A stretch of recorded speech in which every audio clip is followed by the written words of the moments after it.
When you dare to share, you break the silence. When you dare to share, you speak your truth. When you dare to share, you use the full strength of your voice. When you dare to share, it brings opportunity to own your story. So tell it, be heard, and at the same time, your sharing is someone else's learning, inspiration, motivation, empowerment, and hope. There's always an element to each of our stories that remains a secret. For some, we feel it's a dirty little secret. Dare to share your untold story exposes these secrets in a welcoming and positive way. I encourage each of you out there to dare yourself to share what is yours to tell. When we dare, it is the courage to do something really important. Let this be a vow to each and every single one of us that we take risk, we brave, confront, and face what is, while inspiring and empowering all communities. So let's break that silence and tap into mental beauty. This is Salima Jadavji, your podcast host, a practicing social worker, and your mental wellness connoisseur. Welcome to the Dare to Share Your Untold Story podcast, episode number 83. Her story unraveled as she commenced the delayering process of unworthiness stemming from childhood. To all my fellow listeners, before we get started, I'm just dropping in a note to give you a heads up that this podcast might be emotionally triggering for you. We do invite guests onto the show who share openly about extremely difficult life moments with exposure and impact of what the struggles have been like. The intensity of each episode could have a variable impact on your emotional and mental well-being based on your own personal story. If at any point the topic becomes uncomfortable or upsetting to you in any way, please do not pressure yourself to listen. Instead, be kind to yourself, do some self-care, and perhaps give another episode a try. Today, I have the pleasure of introducing our courageous and daring guest, Tara Mishral. Tara is a leader, speaker, coach, and teacher who shows that expansion is possible and offers practical tools of enlightened self-awareness to illuminate the path of true empowerment. Motivated by the desire to support and serve her audience, Tara embodies radiant power and presents opportunities for new possibilities to emerge for her audience. Tara is an industry leader who started her career at Dell, assisting in building the channel as a regional trainer. She then went on to be an account executive at Information Builders before moving into leadership as the Public Sector Manager of Canada. Through dedication and hard work, Tara built a career around providing exceptional service to everyone she encounters. She continues to push the limits of sales possibility and is an integral leader of multiple teams dedicated to growth and precision. Well, hello, Tara. Welcome to the Dare to Share Your Untold Story podcast. I am so excited to be here today, Salima. Thank you so much for having me. Let's have a competition on who's more excited. I don't know. I think we'll just have excitedness galore. Yes, let's just embrace all the excitedness. I love it. I actually am really pumped for this opportunity today to have you as a guest on the show, especially for your willingness to be here and to be so present and to take time out of your schedule and move things around in your schedule so you can be here. So for me, I feel blessed to have you today. So thank you. It is my extreme honor, and I feel blessed to have the opportunity and privilege to share my story. So thank you for making a safe platform for us to do that. Amazing. Thank you for saying that. And it's really, you see, when guests such as yourself come onto this show, each of you have given me permission, and you're about to give me permission to tap into your vulnerability, into things that are most vulnerable for you or have been, and then allow me to draw from your strength and your insight and your inspiration. So it's just a humbling experience for me. And I'm really glad that you're here because together we can take a stance to help break barriers of mental stigma. And Tara, in case you're still wondering, this podcast is all about bringing forward untold stories that people go through, whether it's directly about a mental health struggle or something else. And we know that no matter what the story, there is impact on one's own mental health in some way, which remains tucked away. And so this platform, it serves in a way to break these barriers of mental stigma, which have been conditioned in our society. So each episode that we have, my mission is for both of us to encourage people to share and tell what individuals typically have reservation to express. And of course, I continue to bring forward a trend, and it's called the mental beauty rethink. So, Tara, tell me, what is the first thing that comes to mind when you hear this phrase, the mental beauty rethink?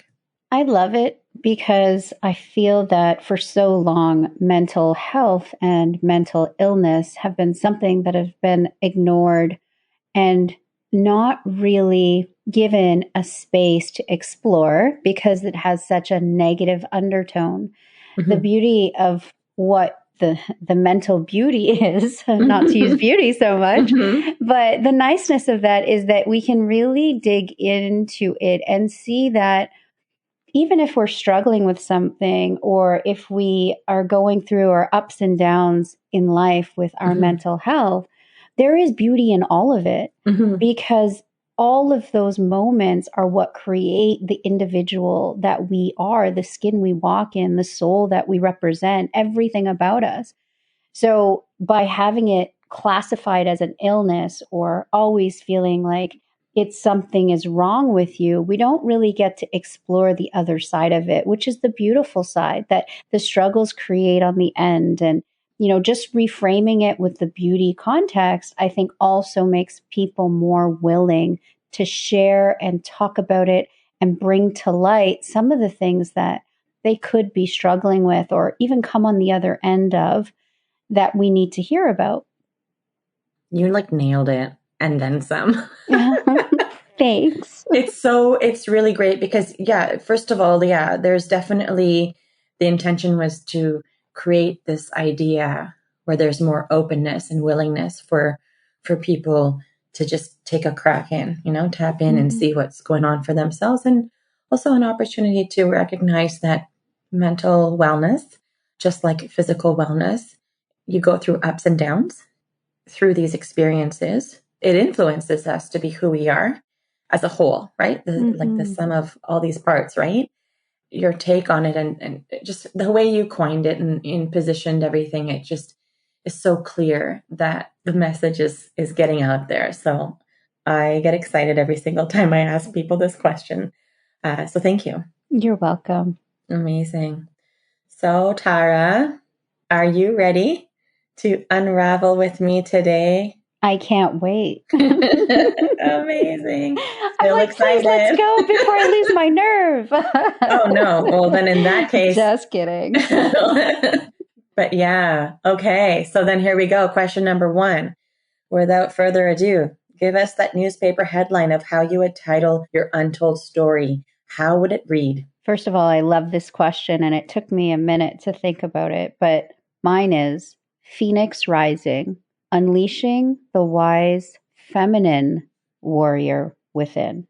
Okay. Say it one more time. Phoenix Rising, Unleashing the Wise Feminine Warrior Within. I love it. I love it. Phoenix Rising, Unleashing the Wise Feminine Warrior Within. How did it feel for you when I said it back to you? It felt really good. And my neurological system and everything just felt calm. When you said it, it felt very like it's just the truth. Right. And today we're here to uncover more of your truth. But before we do that, are you able to share just maybe a few words about what prompted this title? Sure. I'll break it down into 3 parts. So the Phoenix Rising for me is all about metamorphosis and being able to embrace the transition into the unknown of what is possible for you to become. Unleashing the Wise Feminine Warrior is about taking that strong strength that comes from being a warrior and being able to fight any battle but not losing our soft, feminine, nurturing nature, showing up as the feminine female I am instead of a masculine warrior, which is something I struggled with a lot. Right. And within is, it's much more important for me to do this internally than what I need to do externally. And we can talk about that shift, but the within is very big for me too. Amazing. That is so thought-provoking. I have like so many questions in my head now. So many places I want to go and unpack. And thank you for that title. You could write a book now. Maybe. Yeah. Okay, so then give us that snapshot. Tell us what your untold story is all about so that I can start asking all these questions that are brewing for me. Sure. I think the untold part of my story is around the feelings of unworthiness and always attaching my worth to my achievements and what was outside of me and external to me. So, what I achieved, how I made people feel, how I was there to support and serve others, that always trumped how I felt within. And how I felt within was always a feeling of unworthiness. And that feeling stemmed from a very young age and stuck with me throughout my life, showing up in very different ways with different like jackets on and different presentation to the world. But it was the same underlining feeling of I'm not worth it. So I have to prove that I'm worth it.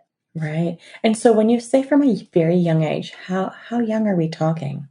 Well, I come from a mixed background, which makes me so happy because I always say I'm a child of the world. I mean, my mom is Irish, Scottish, English, French, and my father is Indian from Trinidad, the Caribbean. So I've got this mix. And what happened at a very young age was I felt like I never fit in anywhere.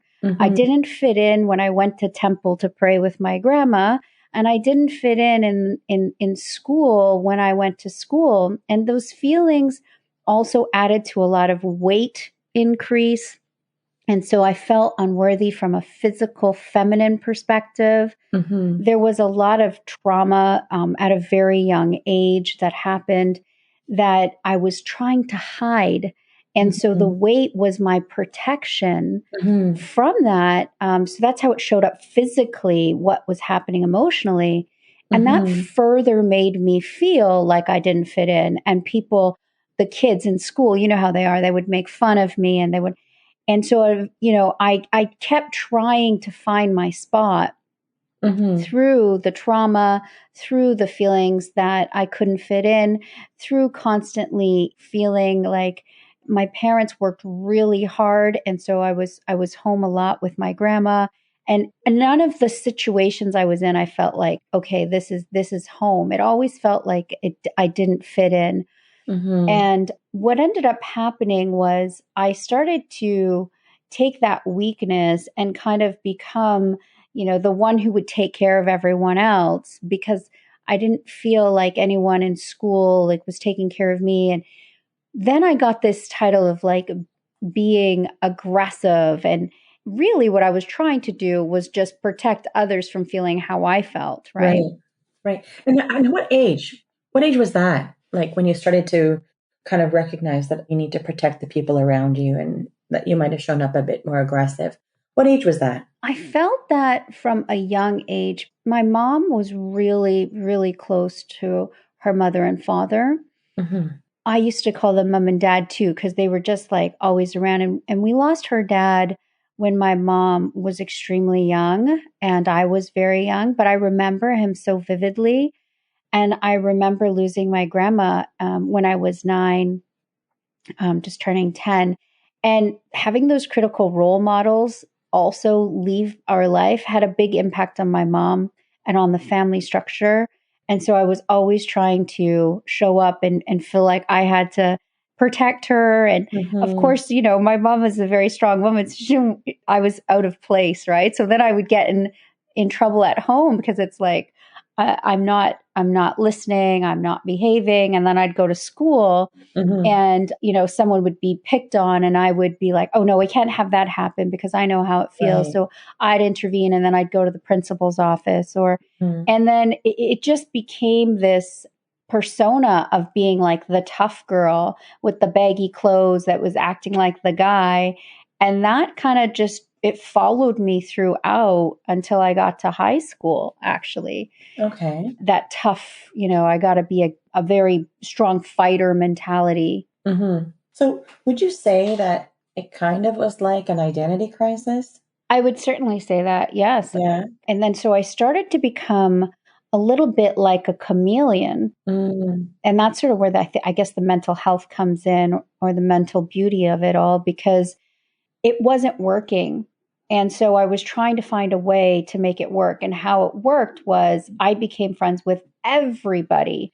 I could listen to rock music and in the dance with the headbangers. And, my friend from back in grade 9 would be like, Michael Morrissey, he's still my friend till today. He would be like, Tara, what is going on? Because then I'd be in the caf singing or doing some freestyle, some hip hop. And it was just this sense I didn't fit into any place.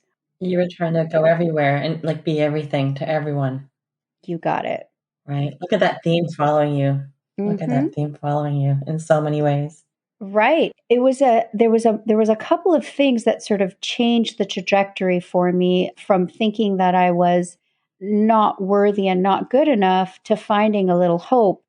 And that was because I used to come into class and ask my history teacher all kinds of questions. Just let me understand the true history of it all, right? And I would ask her all these questions. And that's when I started to learn that like everybody had a perspective, but it was so hard to get down to what really is the truth, because everyone's looking at life through the lens of what their personal experience was. That changed things for me because I was like, hold on, I'm not just the tough girl. I am a smart girl as well. Now I'm going to use my brain to get ahead. Right. And that kind of became the new identity for me, was smart and then tough. Okay. Smart and then tough. And really, it seems like you were deciphering that perspective and truth. So how did you connect more to truth then when you were in high school? As you were asking your teacher these questions and you were gaining more insight and then making that connection that a lot of people are sharing genuinely what they believe or what they know, but some of it is in their beliefs, not in the truth. So how did you start to decipher it? Well, I had again, trauma has an amazing way of putting these, almost I say, blinders on you, right? And you've got to constantly be pulling back the layers of those blinders. I think of a racehorse, on the track is what I'm visualizing right now. And as that, stallion's running to win this race that's going to yield them millions of dollars, they've got these blinders on. So they really can't see what's happening behind them, only if a horse gets beside them, right? And then that's competition, and then you run faster. That's sort of how I became with my life, right? It's like, how do I just look around and see what is happening in front of me and then just deal with that and just move forward? The traumas would come up and, I, like, for example, in grade 9, I remember getting into this really bad fight with a couple from OAC, and we're talking physical violence in the school. And how it started was I had this friend in grade 9, and she was so petite, and she was like 5 foot nothing. And then there was the opposite, because OAC back then, you're like 19 years old. So for audience members to know, OAC was that year 13 Yeah. in high school in Ontario. So they had grade 13 for a while. And then, many decades ago, they transitioned grade 13 into Ontario Academic Credit, OAC. And then there came a time where they eliminated that grade. But when you're referring to OAC, that's what you're talking about, right? Absolutely. Okay. And thank you for clarifying. So you can imagine the age gap and the size gap.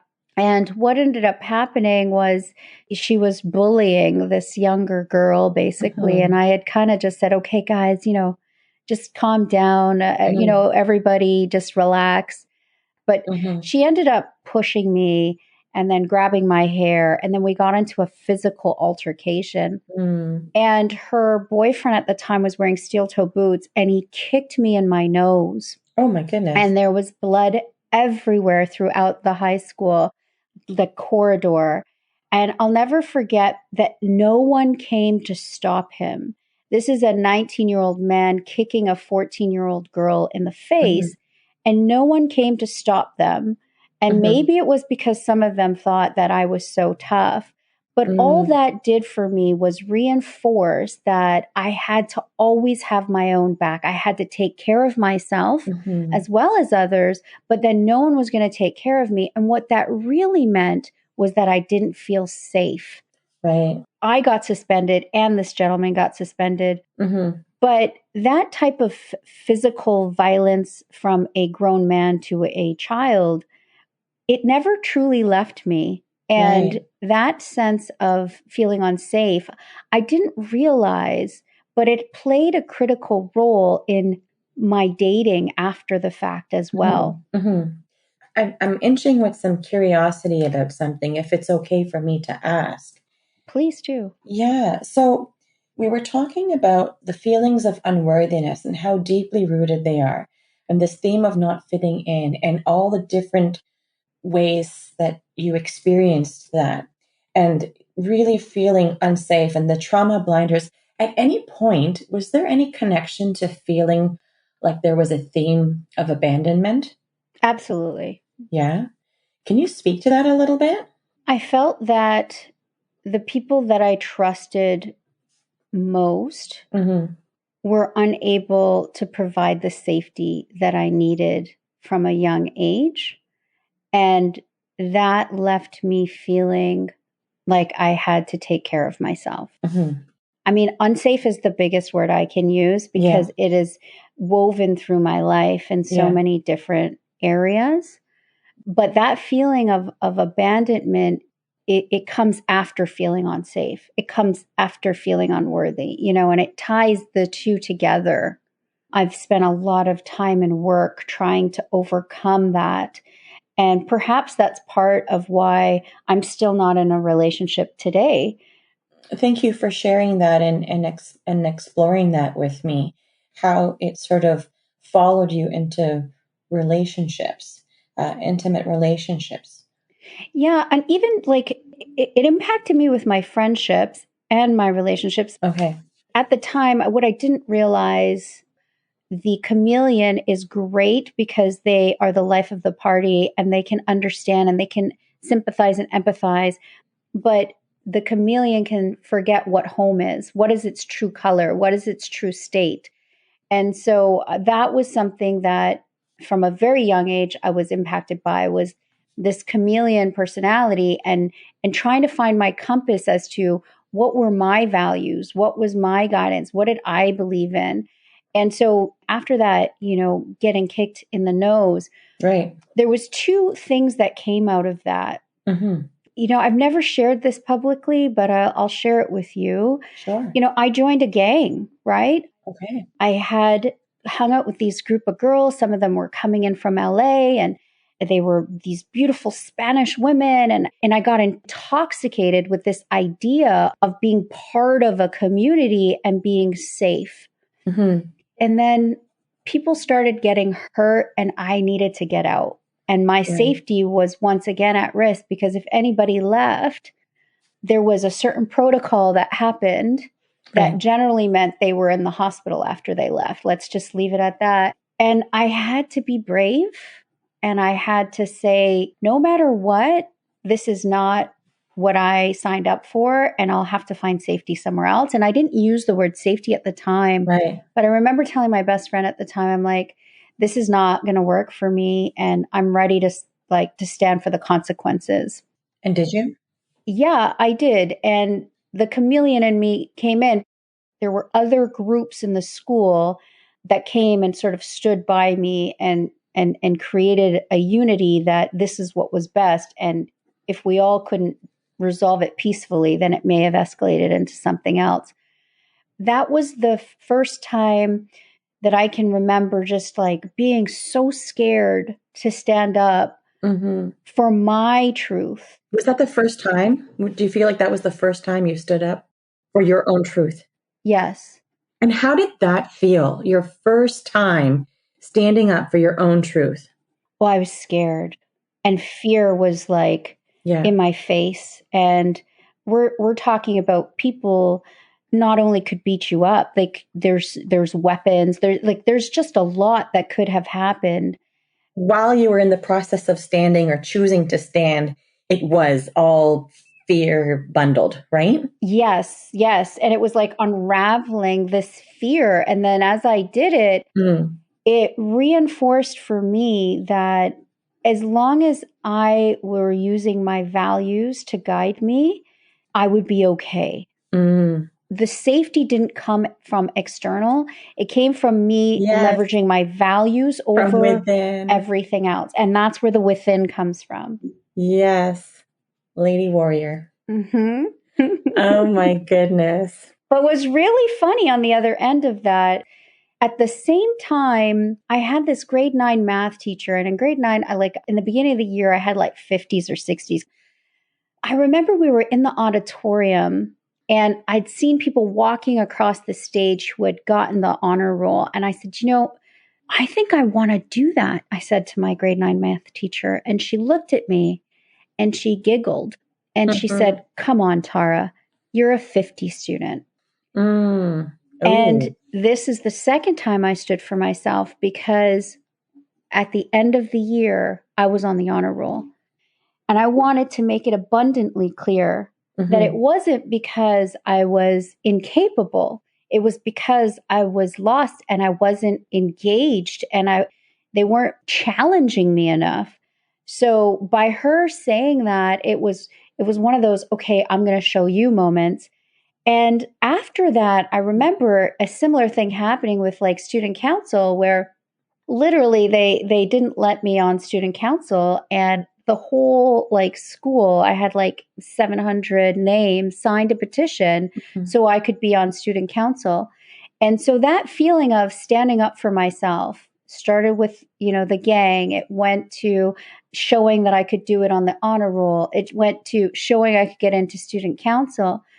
It actually changed my life, because now I wasn't the scrapper who couldn't get past a 50, who underneath all that was just a lost little girl who felt like she didn't fit in, she was unworthy, and she wasn't safe. Right. Now I was a warrior who could do anything she wanted and could prove to anybody that I could do it. Right. But even on both sides, I still wasn't allowing the real me to show up. I went from one image to another, but both of them were a facade. So it was like a process for you, right? While you're connecting with yourself and being more of yourself, you weren't still really showing up in your full element. And even from then, I used to try, and I never called them limiting beliefs, but I used to try and pick back to like younger years to like, why am I like this? And there was a while, when we talk about mental beauty, there was a while there where I was like, am I manic depressant? I started thinking I was manic because I was going from up to down and I wasn't feeling regulated. So I started doing all of these things to try and be okay. But like no one's okay in high school. And there's a lot of ups and downs that teenagers go through, right? Yeah. And then so I started like, I never was one to date multiple boys, or I was always like, I'd get into a relationship. Like I got into a relationship with a boy in grade 10. And then I got in a relationship with a boy in grade 11, but it was like for 9 months, and then we were going to get married because of course, like I'll give you everything you want. Just please let me be worthy of your love. And, of course he went off and he cheated. And then the next guy, he went off and he cheated. And then I met, my long-term boyfriend who was 23 and I was 17. And it was like a rinse repeat cycle because I would give everything I had. to these men because I just was so desperately searching to be seen and to be loved for all of me. Right. And that's the thing, right? When you're desperately searching for that sort of attention, to be loved and to be seen and to be heard and to feel like fully accepted unconditionally. Sometimes people go through great lengths to do that. And it might have been, I'm wondering if it was a really confusing time for you because not only were you searching for that, but there was a part of you that was connecting to your inner truth. Yes. So did you feel like there was like you were contending with like two polar opposites? Oh, yeah. Yeah. And that's why I thought, oh, am I manic depressant? Like, what is wrong with me? Right. Because, of course, something had to be wrong with me because everyone else is fine out there. What am I doing wrong? Right. So let me ask you, what changed? What changed? So, as I grew from that time where I got on the student council, then I started working, I started making money. It was always like, if I put my mind to it, I'm going to achieve it and nothing and no one's going to stop me. And that's sort of how life went. You know, I was using my brains to excel. I got into university. I was going to become a lawyer. I was going to go out there and fight for those who weren't able to fight for themselves. That was something that had followed me from young. So I'm like, I'm definitely here to serve. And so I'm going to serve as a lawyer. And then, you know, if I see someone kick a grade 9 in the nose, I'm going to make sure they're dealt with. Right. But, you know, the universe had other plans for me. So I was in my first year of university. I left home. There was some large issues on the home front and with my then boyfriend, and things were not going well. I'd even at that time contemplated ending it, and I don't think I've ever really said that publicly either. And so it was a very stressful time. I left university after having some more really traumatic things happen. And from there were times where I was actually like sleeping in my car until I finally found a place to stay, which was with a relative. And I stayed there until I had enough together for rent. Right. Wow. So, yeah, your journey has had its roller coasters of ups and downs and loops and highs and lows and Yeah, it's been a wonderful journey, but certainly there's been there's been no lack of things happening. right. So I think, you know, what happened there for me was this move that no longer was I going to be the smartest girl who was going to go and become this lawyer and change the world. Now I just had to get to work. And how was I going to do that? Uneducated, no money, staying on someone's couch, right? And that's where, again, I had to kick it in full drive, progress at work. You know, I moved up the chain in retail to become a district manager and a regional trainer. And I took that and I moved on to the tech world. And I remember that fear that I had when I had to stand up against the gang was the fear that I had when I had to transition into tech. Because what had happened was one of my clients came in and he was like, Tara, you are amazing with customer service. You are wasting your talent. You need to get into tech. And I'm like, listen, Mark, I don't even own a computer, Right. let alone I'm going to go sell $1 million solutions to customers. But you know, that's exactly what happened. So I started in tech. I built my career. I built it rapidly. I moved up the ladder. I went from Dell to Information Builders to TIPCO, and now where I am as a regional vice president in talent. And I say that not to impress. I say that because it wasn't until maybe 4 years ago that I really realized that even that was just chasing this facade. It was chasing perfectionism. It was overworking. It was tying my worth to achievement. It was like, if I didn't get to the next level, if I couldn't show them, then I wasn't good enough. And so I'm going to do it. And I did. And I was proud of myself for doing it. But it cost me something because at 40 years old, I had a stroke. And I spent 7 days in the hospital over Christmas and into New Year's. And I knew that the universe was telling me, it's time to take a break and look at what you're doing. But mind you, it wasn't right after the stroke, because in the hospital on the 7th day, I was trying to work. I got out of the hospital, went straight back to work. And it wasn't until I think, 2 months in, where my left leg is still not working completely properly, and I'm having this phantom thing going on my left arm. So I keep burning it in the oven, that I said, okay, I gotta stop. And I Right. stopped. I went to a 10-day silent meditation retreat, Mm-hmm. and I reconnected with who I was at the essence. And for me, that was game changing. Right. It's like you really went through an entire full cycle, right? It's Yeah. a full circle. So, Mm-hmm. Tara, when people come to see me for therapy, individuals are typically in one of three places. Some people are getting started in their journey, trying to figure out what they need to talk about, what are all the different parts of their journey. Some people are in the middle, they're maybe in the thick of things, and they need to navigate through some of the murky waters. And some people are looking back, either trying to gain some closure on certain parts of their life or reflect and have some personal growth so they can move forward. Where would you say that you are in your journey? Would you say that you're getting started, in the middle, or looking back? If you were to kind of position it within these three, where would you place yourself? The same thing has shown up for me multiple times throughout my life, just wearing a different presentation. And I feel like I have to constantly keep adjusting my lenses to fully get the lessons, because with this mental beauty that we're after, it's not linear. And I think that over the rest of my life, I'm going to continue to deepen into my truth. And when I do, it always presents initially as struggle and strife, which makes my mental well being impacted. And on the other end of it, the lesson presents itself and I feel better.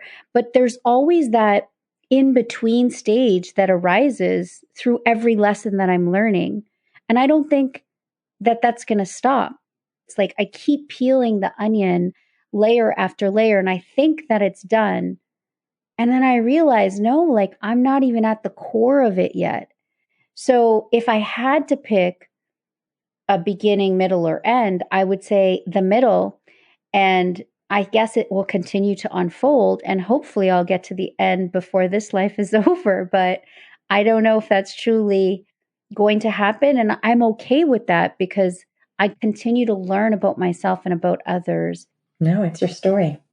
It's part of your journey. So, Tara, I'm curious. So, in terms of like how your untold story has affected your mental health, if you're okay, if you're okay to give me permission, earlier in our chat, you mentioned how you had contemplated to end it all. Can you speak a little bit to not so much what was going on in your life, but what that experience was like? Like, what were the pain points and what were the thoughts you were entertaining and the emotions that you were experiencing? What was that like for you? That I was causing other people grief, and that I wasn't going to amount to anything, and that I wasn't worth anything, and that nobody really understood me, and that I wasn't safe anyways. It was just this, idea. Thankfully, as it arose, it never, came through for me to end it. Like I never ended anything, but You're still here. I'm You're still here. here, still Yeah. fighting another day. And it's never come up again after those teenage years. But my heart goes out to those out there who are feeling like that is the answer, because I've lost many of those around me to Hmm. that. And I feel that it's because of that lack of belonging. It's because of that, like nowhere to turn and that stuck, and just allowing that grief to absorb you, Hmm. and not having a space to really talk it through and talk it out. And that's why I'm so happy we're having conversations like this, Right. where we can say, hey, we're on the other end of it. Mm-hmm. People look at us and they think, oh, we have this perfect life, or everything comes easy, but at the end of the day, we all struggle in some capacity.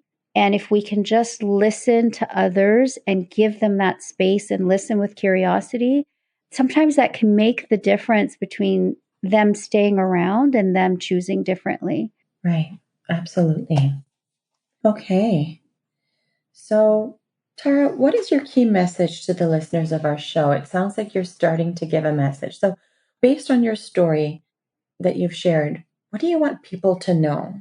What we've talked about today has been different than the things I thought we were going to talk about, which is amazing, right? And that means you've provided a safe space for things to come up. So first of all, thank you for that. Well, you're welcome, but I can't take all the credit because I think there's something called neurolinguistics. so that the more you talk about your story and the more you unpack and delayer, my friend, Tara, what happens is you have access to more. You make more connections. You have more perspective. You have more insight and the readiness, the onion peeling, right? That peeling of the onion. You're naturally, more organically going there on your own. It's not me. It's you. You're doing it. Well, thank you. And thank you for providing a safe space to do that. So I guess like the message, if we were to sum everything up, is that I think that feeling of unworthiness can come up in several different ways, but it's these childhood traumas that instill a limiting belief in our minds. And that limiting belief can sometimes stop us unwillingly from going out and creating the life that we were destined to do when we were put on this planet.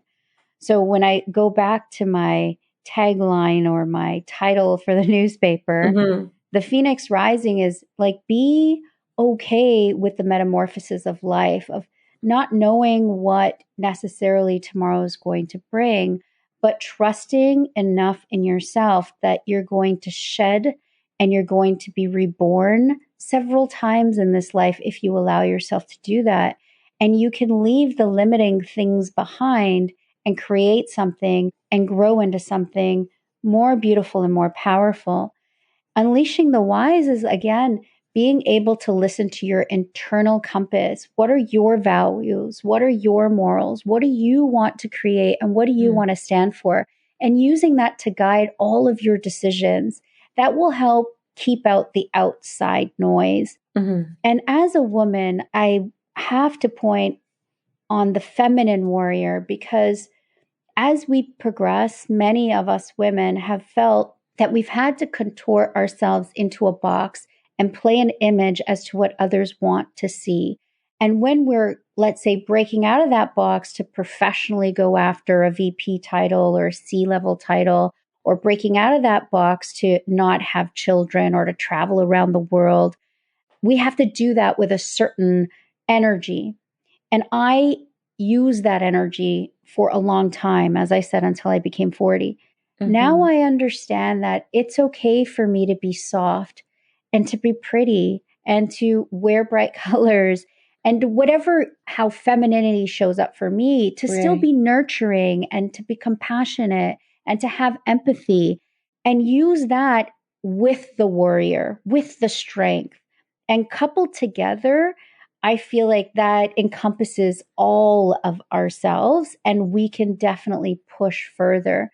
But making sure that as we're pushing on our journey, everything maps back to what we need and what we're doing to be the fullest expressed version of ourselves. And not to sound corny, but like, our cup has to overflow onto others. We have to start with ourselves. If we're depleted and we're giving from the wrong energy. We have to be from source to provide to others and to be of service for others. So as you're rebuilding yourself, remember who you truly are, stay core to your values, and always make sure that your cup is full before you serve others. That's an excellent message that people need to hear. So I'm so glad that you shared that. And so, I am curious. I have been with others as well. But for you, I'm really curious about what was that game-changing inspo, like that inspiration that you might have had that's close to you that would have reflected your untold story? What was that piece for you that helped you pivot? Like, was there a quote or a mantra or a book or a person or a place, like an event? What spoke to you that really anchored you? There's been so much serendipitous moments along the way that have reinforced that I'm here for something far greater than feeling unworthy about myself.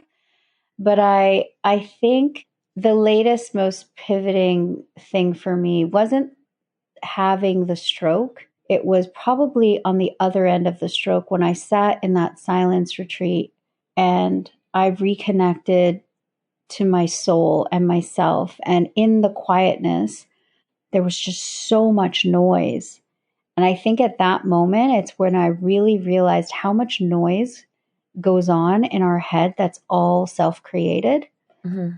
And being able to get in front of that a little bit more, understand what the triggers were for the noise, understand what I call the gremlin on our back that makes us self doubt. All of that came after that silence retreat. Then I did some CPT training, I did some coaching training.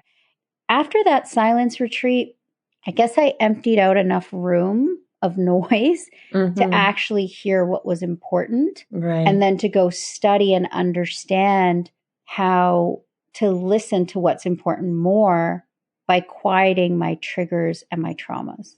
Right. Wonderful.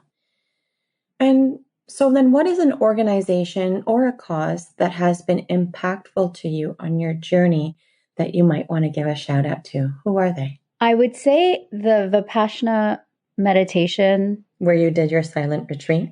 Yeah, I have to give them a shout out. And, you have to be ready for it. But for me, it was game changing. And then Basket Brigade, I've been working with them for well over a decade, but they're local here in Ontario. They have different chapters all over the world, but the Basket Brigade Canada, Joanne runs that. And I'll tell you, it's so gratifying to just be able to get food and to deliver it and to see families' faces and to make an impact. So that organization I'd also like to call out, because there's nothing like understanding our first world problems than when we're seeing people who are struggling to even have food on the holidays to eat. Perfect. Okay. So tell us how people can connect with you if they would like to. How are you findable? TaraMishral.com. If you go there, you'll find all of my handles. Tara Mishral Speaks on Instagram. You'll find my LinkedIn, my YouTube, and my Facebook. But that's your one-stop shop. Perfect. And the great thing is that we've grabbed all that information already. And so it's on your show notes page. So people can also click on your episode and they'll be able to scroll down and see how to reach you as well. So that's perfect. Okay. Tara. Yes. Guess what? What? You've just dared yourself to share. Congratulations. Thank you. Yes, yes. Tara, I would just like to take a moment in a serious note to express my gratitude for the story that you have unpacked today, what you have shared today, all this unpacking that was a part of your journey through the unworthiness and not being able to feel like you could fit in, touching on the impact of growing up in a mixed race and acknowledging the various traumas that continued to show up in your world and yearning for love while undergoing your identity crisis and then being able to take the time to slow down and reconnect and find yourself. Full circle. I am truly grateful to have been able to hear and witness your story today. So thank you for the deep conversation and for all the daring and sharing. And thank you for having me and giving me a safe space. And to all the listeners who are listening, thank you for your time and attention. Time is our universal equalizer, so I know how important it is. Absolutely.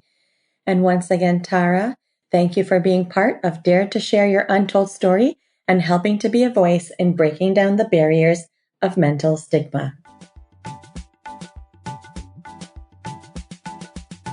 To all of our listeners, if you like what you've been hearing on this podcast and you want to be part of breaking down barriers of mental stigma, I invite you to go wherever you are listening to the episode and hit subscribe. Leave us a comment or a review of the episode and maybe how you relate to it. To learn more about what we offer, visit www.daretoheal.co. And if you are feeling ready and brave to share, please submit your story by visiting www.daretoshare.co. Thanks for joining in.